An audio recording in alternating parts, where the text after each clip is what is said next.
কোটা সংস্কার আন্দোলন চলাকালে গত ১৯ জুলাই রাজধানীর মোহাম্মদপুরে পুলিশের গুলিতে মুদি দোকানি আবু সাইদ নিহতের ঘটনায় সাবেক প্রধানমন্ত্রী শেখ হাসিনা সহ ৭ জনের বিরুদ্ধে করা হত্যা মামলার তদন্ত প্রতিবেদন ১ মাসের মধ্যে জমা দেওয়ার নির্দেশ দিয়েছেন আদালত।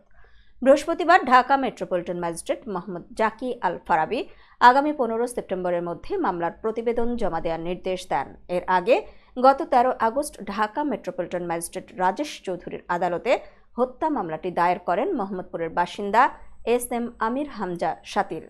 সচেতন নাগরিক হিসেবে একজন নিরীহ নাগরিককে হত্যার বিচার চেয়ে তিনি মামলাটি করেছেন বলে গণমাধ্যমকে জানিয়েছেন। শেখ হাসিনা ছাড়াও মামলার অন্য আসামিরা হলেন আওয়ামী লীগের সাধারণ সম্পাদক ও সাবেক সেতুমন্ত্রী ওবায়দুল কাদের, সাবেক স্বরাষ্ট্রমন্ত্রী আসাদুজ্জামান খান, পুলিশের সাবেক মহাপরিদর্শক চৌধুরী আবদুল্লাহ আল মামুন, সাবেক ডিবি প্রধান হারুনুর রশিদ, সাবেক ডিএমপি কমিশনার হাবিবুর রহমান ও ডিএমপির সাবেক যুগ্ম কমিশনার মোহাম্মদ বিপ্লব কুমার সরকার।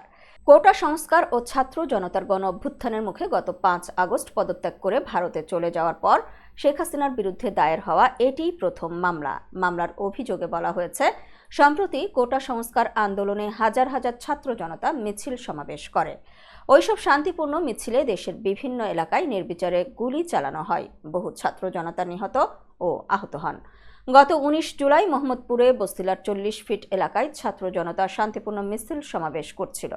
সেখানেও পুলিশ নির্বিচারে গুলি চালায়। রাস্তা পার হওয়ার সময় স্থানীয় মুদি দোকানদার আবু সায়েদ মাথায় গুলিবিদ্ধ হন। তিনি ঘটনাস্থলেই মৃত্যুবরণ করেন।